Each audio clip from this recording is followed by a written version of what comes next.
because we have an interest in how ICT is affecting various aspects of our economy and various aspects of our nation. And of course, the goal is to bring new voices into the internet governance debate. The feedback that we get from these forums has been taken very seriously. To this end, I'm pleased to report that the authority is currently deploying infrastructure in 202 sublocations that have been identified as having no connectivity at all.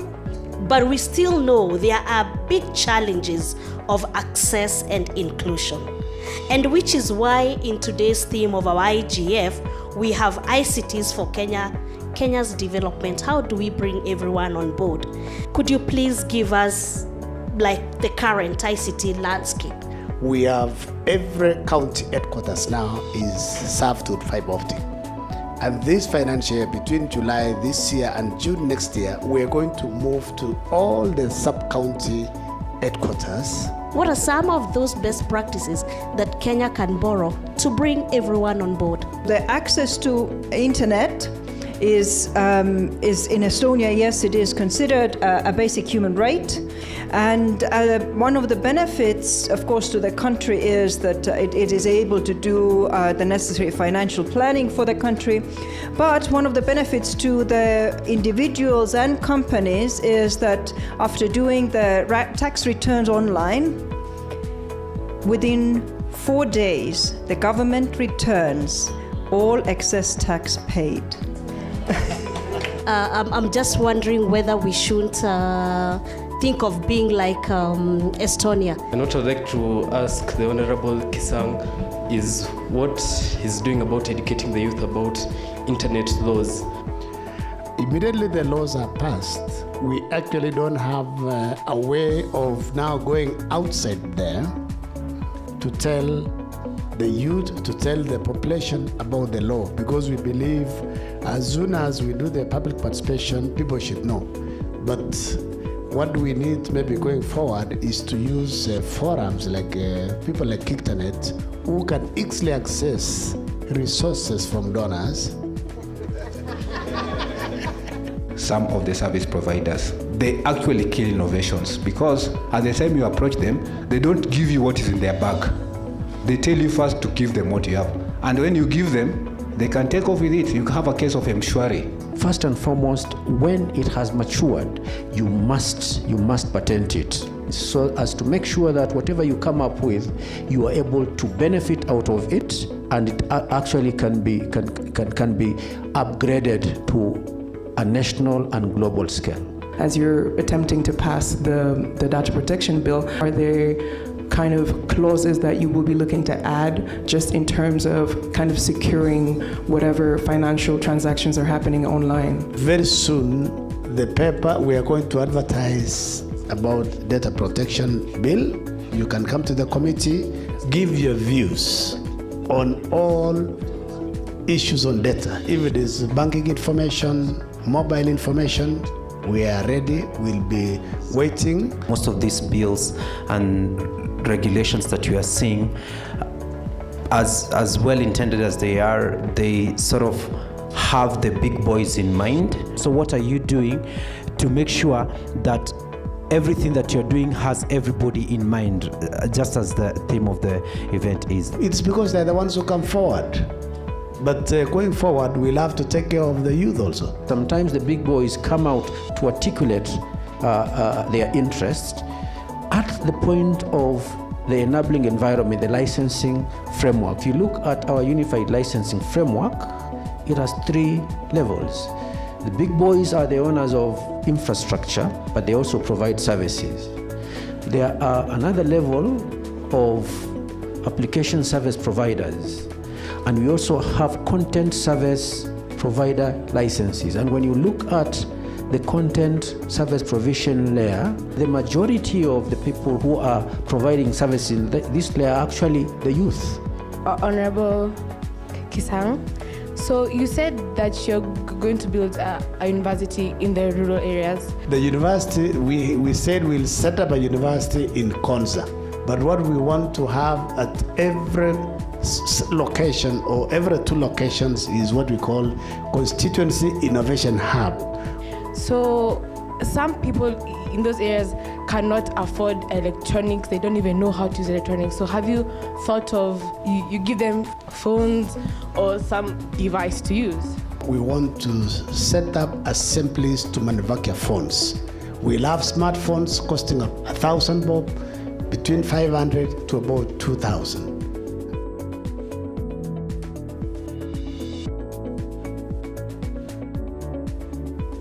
Rosemary has done quite a bit of work in that particular area.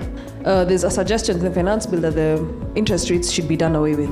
And we have other people saying that in as much as we're taking away the interest rates, what happens now to all those other consumers of financial services who are on the other side of the playing field? Are we working too hard to regulate one end and leaving the other? So the other issue was also in the new taxations. Now the query is, we have so many beautiful gains from financial inclusion, but is taxing it the right way? Or are we going to push people out of these services? Are we, as a country, becoming schizophrenic? We don't know what we want. The intention was making credit affordable to the Kenyan citizens. However, it was that knee-jerk reaction which did not look into the whole chain. So what has actually happened right now is the noise has moved over to the non-banking sector, where they're talking about, can we also cap the rates that are being used in institutions such as Tala?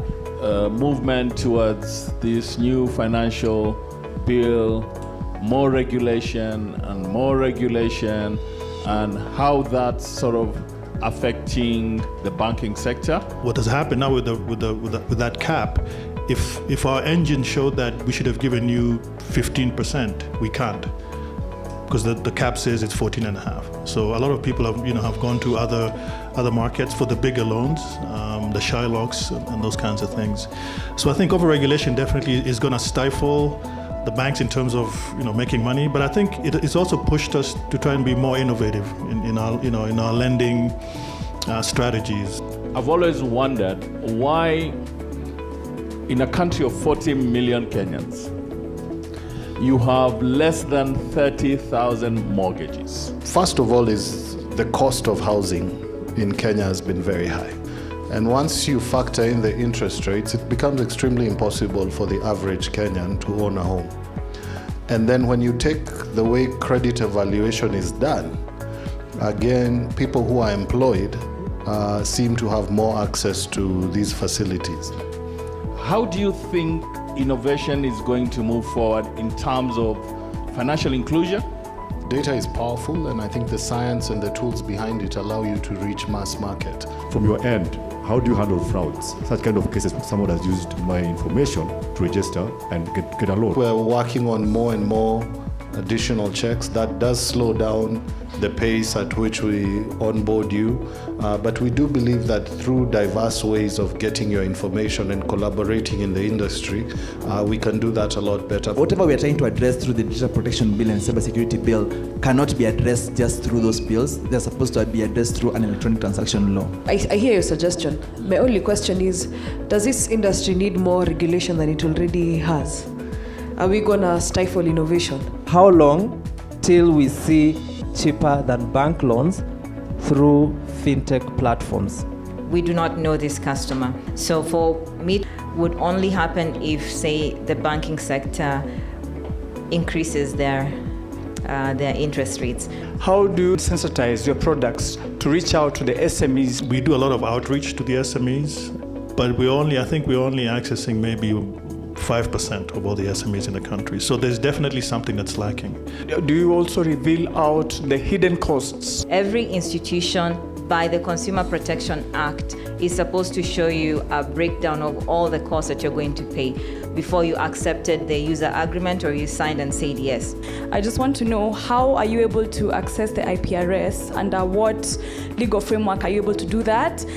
Who else is able to access it? And is our data safe? Anytime you access a record, they know who has done it. I mean, if you show up and say you want to access the API, they're not going to give it to you. So they have to know who it is and what you're going to be using it for. even our regulator insists on seeing that our terms and conditions notify you that we shall be seeking information on your personal record. Currently, we are seeing that the LSK is trying to seek, or rather to push an amendment on the Consumer Protection Act, more so with regards to include the indambulum rule. What's the reaction from such service providers or from such mobile banking lenders?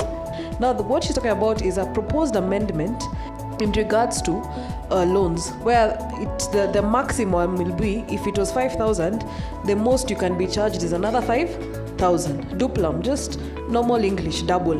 Why is it fair that the people who don't pay tax in this country, the MPs, are the ones who set the tax rates in all these legislations? That is wrong. We are Kenyans, we are citizens, we are paying the taxes. When it comes to regulation and making the laws, many of the taxes, bills don't emanate from the members of parliament. They emanate from the institutions, and we only look at it to see is a citizen heavily burdened. I wanted to say how realistic it is.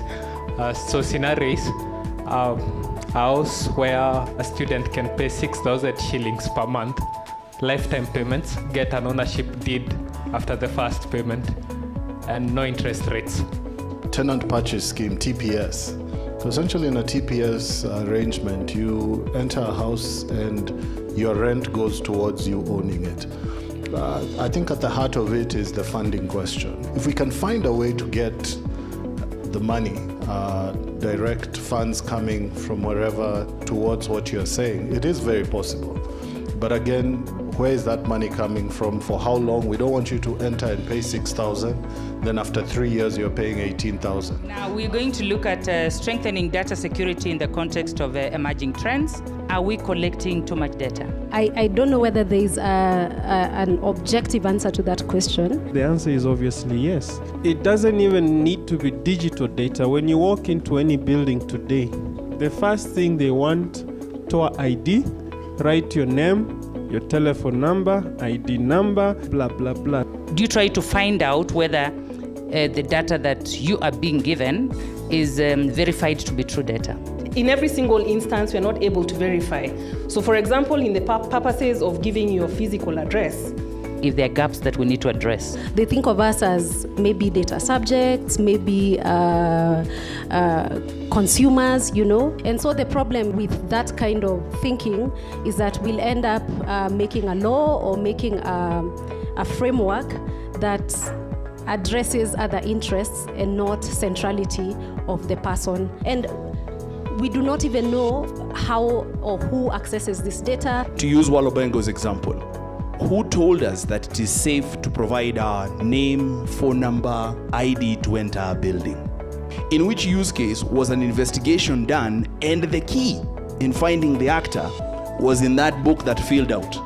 Why do we sit here and demand government to create laws, but we ourselves do not jealously protect our information?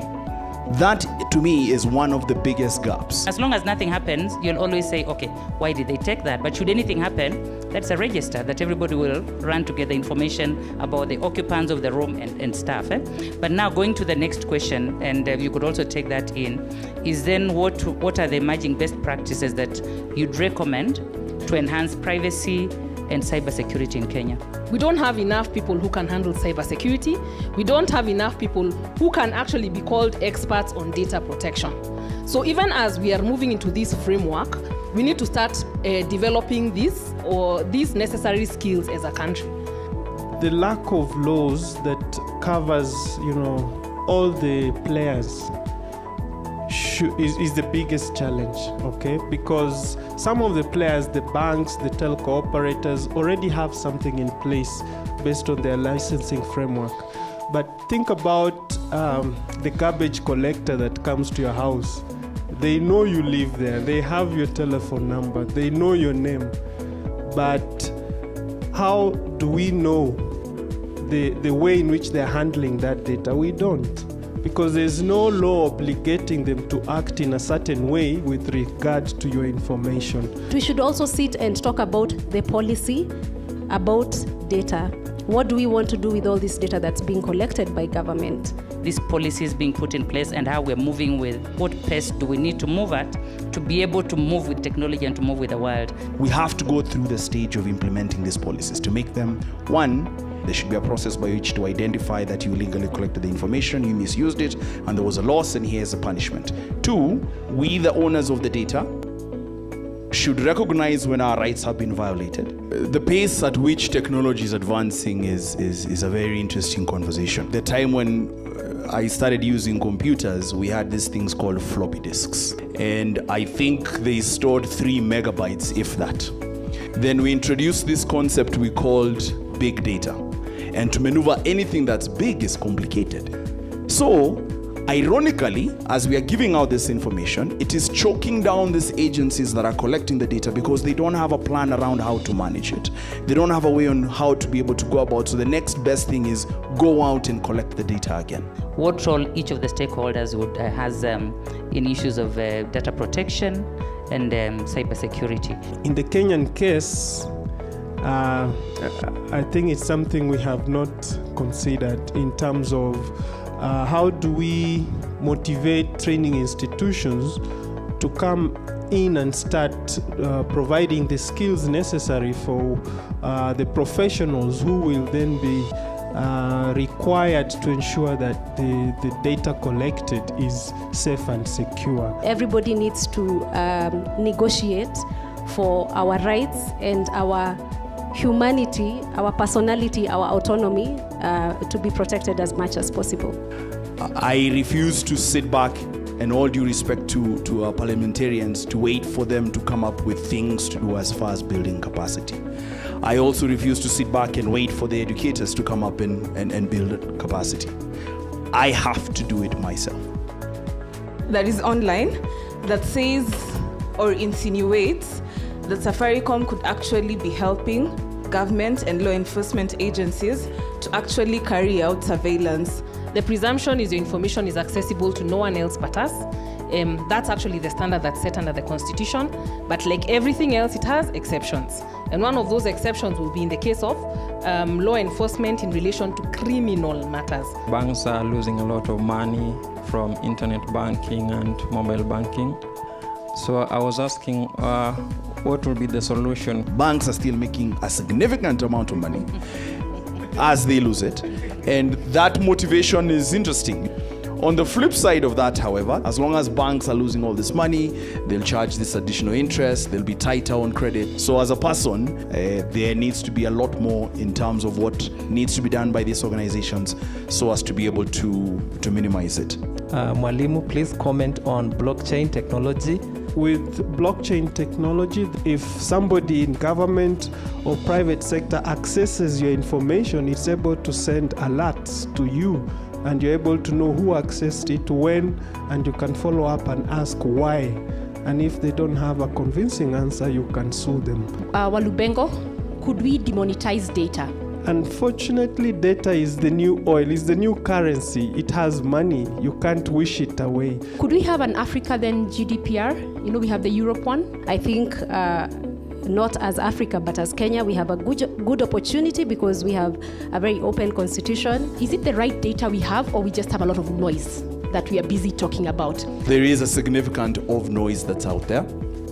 And those that convert that noise, that data into information, commercialize it. Why is expression so important to society? We need people to be able to speak the truth as they see it, so in a way that society can interact with it. Should we really be talking about content regulation to start with? You've seen Nigerian movies, right? What is the story all about? A man and a woman and witchcraft. You know why it's all about that? Because someone in the video and censors board is saying, don't tell the true story. And I think that this is one of the reasons, by the way, why governments want to regulate. It's primarily control so that they don't look bad. Mutemi, where do we strike a balance between these conversations, between where we leave it, that we completely tell the regulators to step out, and can we have laissez-faire, Or we have regulators say, hey, we are a religious leaning specific way. How do we strike a balance? In the Constitution, we already laid a framework where we say every person has the freedom of expression. And embedded in that right is also the autonomy to choose the kind of information you want to consume. What are the emerging best practices that you would recommend so that we can be able to enhance content in Kenya? We're all about promoting local content.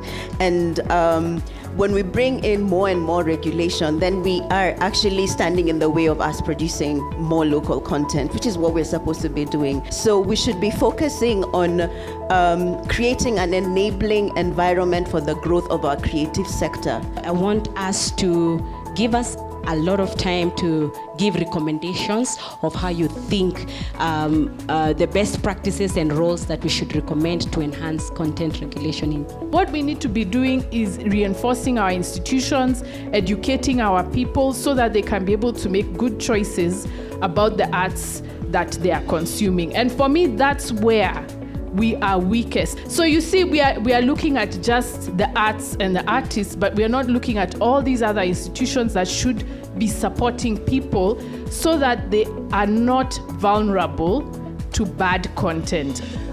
The government that is scared of creating standards will go for control, because control means that it is what I don't like that is wrong. But until we separate control from creating standards, we would have them all, thrown into the same bottle and force-fed to us.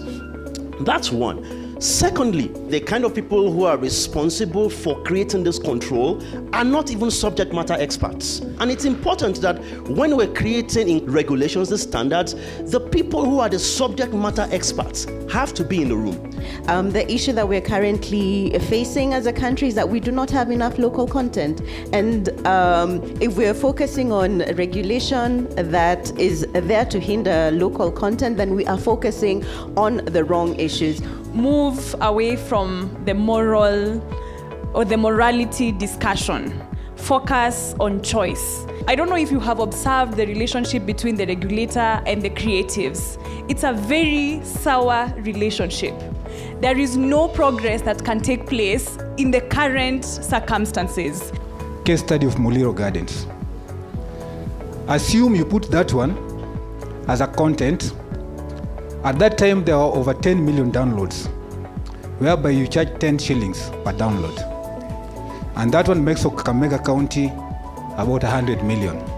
And in the year, Kakamega County is one of the richest counties in Kenya, more like Playboy. In that scenario, the content is popular, but to our youth, it can be dangerous. So, the aspect of regulation. Should there be regulation or no regulation? In your analysis, it's only bad for the youth, okay? There's someone else who thinks it's bad for everyone. In fact, when the current act was being discussed, the members were saying, when you Google pornography in Kenya, the computer should lock itself. Yeah, it should lock itself completely. No Kenyan in this country should access pornography. There's someone else who will say, if you're a Christian, you shouldn't watch pornography. Or if you're above 35, you can watch it. Below 35, don't watch it. Whose standard are you going to pick up? See, that's why you cannot make the standard subjective. It has to be objective. It has to be issue-based.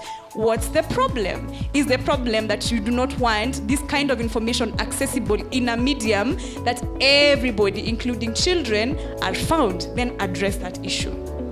We are speaking about content creation. So how prepared are, let me use the word for now, these people we are saying African content creators prepared? Because Sophia is already creating content. Sophia is a robot. There's a human behind Sophia who created Sophia and programmed Sophia to be able to produce this content, and is definitely the person who's feeding this content into Sophia. So that's a content creator. A number of these social media companies have created opportunities where people can report or flag posts and have them taken down, whether it's on YouTube, Facebook, Twitter, or whichever other platform. And that can also be a form of censorship. Here's my answer to you. No matter what kind of law you will put in place, No matter how tight the law is, no matter how high the fines will be, you will never instill morality in a generation or in people who have lost their morality. You cannot reverse engineer morality. It just doesn't work like that. So if I was going to show my friends physically, here's a bad video, it's the same thing as sharing on WhatsApp. So that's not even a content regulation issue. We're talking about emerging technologies. You know, there's the whole issue of Kenya being the hotbed of technology, not of chaos. But are we equipped? Are we equipped to use these technologies to improve our lives, as opposed to giving men more money? For me, it's an issue of lifestyle. So you find that telcos now are driving a 3Cs strategy, which is content, connectivity, and commerce. Yeah. So when you look at those three pillars, you can see that it's very hard for you to divorce any lifestyle engagement out of your mobile phone. The guys in the rural areas, are we disenfranchising them by adopting these technologies the way we are? We have broadband policies, last mile connectivity projects. We have the National Fiber Optic project, reaching out to every constituency so that you have access in those areas. What that does is enables people in the rural areas to have even that kabambe. It works. You know, the narrative has been that Africa is a net importer of technology. How can we get engaged in building as well, so that we can also export? No one has a head start on us now. They really don't. You know, around the world, people are still asking, what is blockchain? What is IoT? So we still have the opportunity to do that. I think one of the things that we're struggling is you know, in many cases, the way we teach IT people. Probably we need to move to this open question environment in terms of learning, so that we can equip our children to be more inquisitive, to not take things as they are delivered. Why is 2 + 2 4? Couldn't it be something else? So with that, we'll be able to inquire on new technologies. I just wanted maybe the panel to give us some interesting use cases for either blockchain or AI or robotics. How many of you watch Inoro TV? What's that? So you see the obituary section, right? Yeah, so we use a process that was a robotic process automation, yeah? So how that project was created was the research. It came out, when you look at it with the naked eye, I think you'll never notice, but I think 80% of the adverts that appear on the Daily Nation come from Central Province, yeah? So what essentially means is a process that we call algorithmic marketing, yeah. So, and then it's the use of bots or robots. So robots are basically algorithms. There's been in the news. There's been a story that has been going on that you have recommended the country comes up with a cryptocurrency.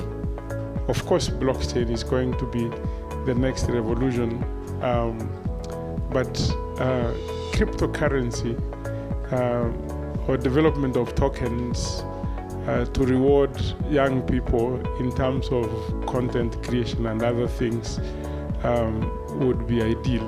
But we don't want blockchain to be overshadowed by the controversies of cryptocurrency. My question is this: can you have a blockchain without tokenization? Absolutely. Let me give you an example. In the Netherlands, if you've been to the Netherlands, you'll see there are thousands of bicycles. They're easy to steal. So the police force, the manufacturers, the retailers are all getting together using blockchain to understand from beginning to end, where did this bike come from? Who owns it? What was the value of the bike? Where was it parked? When was it actually stolen? Do the police agree? There's no tokens in there at all. I have hopes that the future solutions are going to be built through the data that we've been creating as Africans, so that the AI we use reinforces our values. Actually, the question you should ask, how do we use this technology for our own purpose? Then, Ben, can actually explain to you. Let us see if you are talking Kikamba and another guy talking Doluo. How can they talk without a translator? This is what AI would help you to do. Now you are typing demo, it's giving you demon and whatever and stuff. Because we should actually teach it to know that Indemo is an African name. When we are speaking of white space sensor grid, what exactly have we done as for the CA to ensure that the upcoming buildings and the population that is rising very high will not affect any frequency allocated to any particular channel or any particular institution? There's already a given framework or a table of use for frequencies in the country, then the probability of interference is limited. So even if, for example, as you've mentioned, white space, and there are people who are advocating for the use of that spectrum for a given service, then it has to be approved for use in the country. I work in Turkana. My job literally involves training of SMEs and ensuring that they are at a level where they can compete. For example, if Safaricom advertised a tender which has to be applied for via a platform, number one, the internet connectivity down there is very poor. I don't know, whatever it is that can be done. You should ask, we hear that every county has fiber. Is it in Turkana? I would have actually told you, and I would have even paid for the flight and shown you because I went there and touched it. Nobody has used it. Peter Mwencha, amepita kabisa huyo. After that, PhD. Benga. Lucille Onyango, are you here? Makofi. I want to thank our sponsors. I think our sponsors deserve a clap.